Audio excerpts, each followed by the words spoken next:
స్పష్టంగా కనిపిస్తుంది.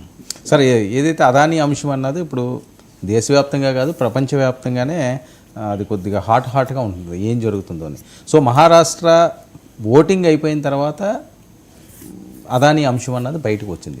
సో ఫ్యూచర్లో దీని ఎఫెక్ట్ ఏమైనా ఉంటుందా? ఈ జోషు అదానీకి ఏదో అయ్యిందన్నది బీజేపీ వెర్షనో లేకపోతే బీజేపీకి సంబంధించిందో, మోదీ గారు చాలా దగ్గరగా ఉంటారన్నది, ఆ ఇబ్బందికర పరిస్థితుల నుంచి ఈ విజయం అన్నది ఒక ఊపు తీసుకొచ్చే ఛాన్స్ ఉంటుందా? అసలు అదానీ అంశము ఓట్ల లెక్కింపు వరకు ఎందుకు రాలేదు?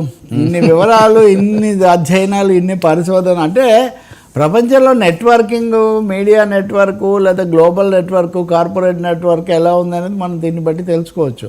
ఇది ఎన్నికల ముందు పోలింగ్కు ముందు వస్తే ఎలా ఉండేది ఉదాహరణకు, అది ఒక అంశం, దాన్ని పక్కన పెట్టండి.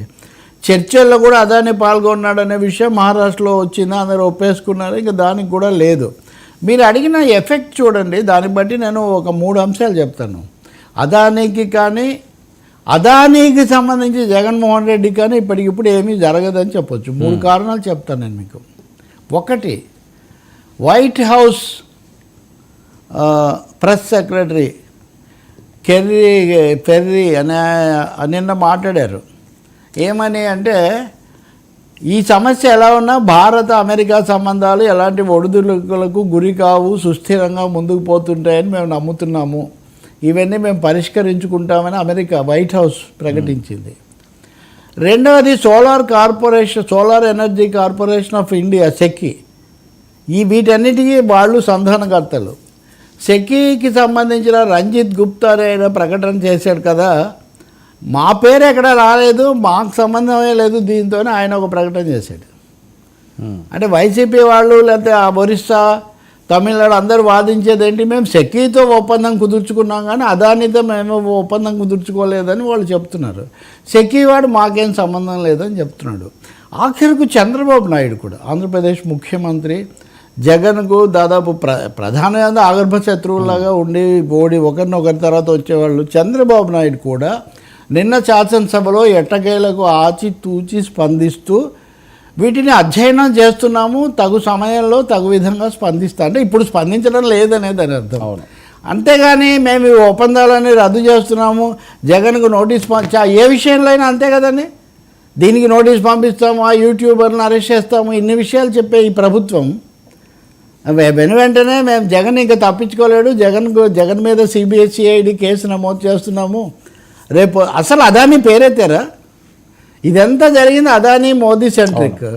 తర్వాత జగన్ అయినా, జగన్ అంటే ఆంధ్రప్రదేశ్ కాబట్టి జగన్ అందాము, ఒరిస్సాలో ఏమంటాం, తమిళనాడులో ఏమంటాం, ఛత్తీస్గఢ్లో ఏమంటాం.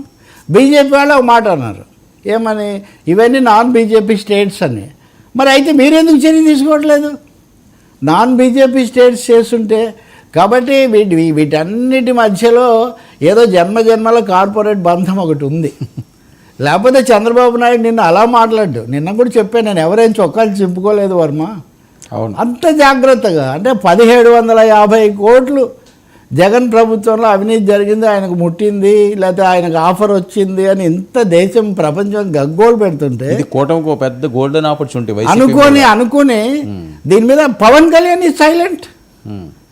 మాట్లాడితే చాలా విరుచుకుపడి జగన్ మీద చేసిన పిడుగులు కురిపించిన పవన్ ఇంతవరకు ఈ విషయం మీద స్పందించడం లేదా? ఎందుకు అంటే ఏ శక్తి లేదా ఏ కారణం వీళ్ళను మౌనంగా చేస్తూ ఉంది? నిన్న కూడా ఇప్పుడు కమ్యూనిస్టులు రామకృష్ణ శ్రీనివాసరావు కూడా ఈ ఒప్పందాలన్నీ రద్దు చేయాలి అన్నారు, ఒప్పందాన్ని కొనసాగిస్తున్నారు. జగన్ హయాంలో కుదిరిన ఒప్పందం అది కొనసాగిస్తున్నారు. అదానికి మళ్ళీ డేటా సెంటర్ అప్పగిస్తున్నారు, అదానికి ఆ భూములు కొనసాగిస్తున్నారు, ఇవన్నీ కూడా జరుగుతున్నాయి. కాబట్టి మీరేమీ పెద్ద తలకిందులు అవుతాయని మీరేమీ ఆశించకండి. అటు అమెరికా నుంచి ఆంధ్రప్రదేశ్ వరకు Adani network is in full action. Rahul Gandhi మొదటి రోజే చెప్పాడు కదా. అందుకని చంద్రబాబు గారు అధ్యయనం చేసి ఇంతవరకు ఏ విషయాల్లోనే చెప్పారా, ఎవరిని ఉపేక్షించేది లేదు, nobody can escape the అన్నవాళ్ళు ఇప్పుడు అధ్యయనం చేయాలి. జగన్ వల్ల ఒకటి అన్నారు, బ్రాండ్ ఇమేజ్ దెబ్బతింది అని. అంటే భారతదేశం బ్రాండ్ ఇమేజే దెబ్బతింది, ఆంధ్రప్రదేశ్ ఏముంది? అమెరికాలో డిపార్ట్మెంట్ ఆఫ్ జస్టిస్ వాళ్ళు జైలుకు కూడా పంపించవచ్చు, చాలా పనులు చేయొచ్చు. చేస్తారా అనేది కూడా సందేహమే. అవును. అమెరికా వాళ్ళు కూడా దీన్ని ఎంతవరకు తీసుకుపోతారు అన్నది కూడా సందేహం. ఇంకో 2 రోజులు ఉంటే మన ట్రంప్ డాన్ వచ్చేస్తాడు. ఇవన్నీ ట్రంప్ ముందు ట్రాంపిలింగ్ అంటారు, కాళ్ళ కింద పక్కన పెట్టేస్తారు. అందువల్ల పెద్ద డ్రామాటిక్గా ఏమీ జరగదేమో అనిపిస్తుంది. ఈ వైసీపీ వాళ్ళు కూడా నిన్న పేర్ని నాని సవాల్ చేశాడు. ఇది చంద్రబాబు మాట్లాడాక పేర్ని నాని మాజీ మంత్రి ఒప్పందాలు రద్దు చేయండి, తప్పైతే రద్దు చేయండి అని సవాల్ చేస్తున్నాడు. అంటే వాళ్ళకి తెలుసు ఇది ఎలాగైనా అవదని అని అనుకోవాలి కదా, మరి రద్దు చేయాలి కదా. ఓకే. కాబట్టి సో మౌనముని పాత్రలు ఎక్కువైపోయినాయి అంటారా ఈ ఇష్యూలోని? మౌనం అక్కడ చూసే కనిపించే విగ్రహాలను బట్టి, మన విగ్రహాల ముందు మౌనంగా ఉంటాం కదా మామూలుగా మనం విగ్రహారాధనలో. అక్కడ పెద్ద అదాని విగ్రహం, మోదీ విగ్రహం ఇవన్నీ కనిపిస్తూ ఉంటే మనం మాట్లాడగలిగిన పరిస్థితి అక్కడ లేదు. అందుకని మరింత అధ్యయనం, మరింత లోతుగా చూడటం అది జరుగుతుంది. ఈ బక్క చిన్న చిన్న ఇది మామూలు వాళ్ళ మీద మనం పడతాం. ఇందులో నేను ఒకరిని గురించి నేను చెప్పట్లే, పరిస్థితే అది. ఎందుకంటే లింక్ మోదీతో ఉంది ఇక్కడ. ఓకే. మేజర్ లింక్ మోదీ ఏదైనా గ్రీన్ సిగ్నల్ ఏదో. ఇప్పుడు ఆయన మహారాష్ట్ర తర్వాత అసలు ఇంకేమీ అయిన వాడే అందరికీ, అయినా అందడు ఎవరికి అన్నట్టుగా మోదీ వీళ్ళకి ఎవరికి అందే పరిస్థితి ఏముండదు. కాబట్టి బట్ దీని మీద అయితే చేయాల్సిన అవసరం మాత్రం. మీరు ఎందుకంటే విశాఖ ఉక్కు కోసం అంత గొడవ చేస్తుంటే దాన్ని పక్కన పెట్టి మిట్టల్ ఫ్యాక్టరీ గురించి మాట్లాడుతున్నారు. అంతే కదా, మిట్టల్ కొత్త ఫ్యాక్టరీ పెట్టి నడిపే చోట ఉన్న ఫ్యాక్టరీని బతికించుకోలేమా? ఎన్ని మాట్లాడుతున్నారని అవన్నీ.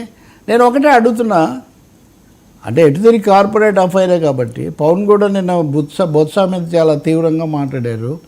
మరి మోదీతో ఒక్క మాట చెప్పించండి, విశాఖ ఉక్కు ప్రైవేట్ జరగదని ఒక్క మాట చెప్పిస్తే ఇంకా వేరే టాపిక్లు మాట్లాడతాం కదా. అది చెప్పరు, వేరేవన్నీ మాట్లాడుతుంటారు. కాబట్టి అదానికి కూడా అసలు అదానికి ఇచ్చుండేవాళ్ళు విశాఖ ఉక్కు. గొడవ కార్మికులు ఈ సమ్మెలు పోరాటాలు లేకపోతే చూడాలి. అసెంబ్లీ రద్దు అయిపోయింది కాబట్టి ఇంక ఇప్పుడు నాటకీయంగా ఒక్క చిన్న విషయం వర్మ, మనం చేసిన చర్చకు సంబంధం లేదు కానీ మనం మాత్రమే కొంచెం ముఖ్యంగా చర్చించింది.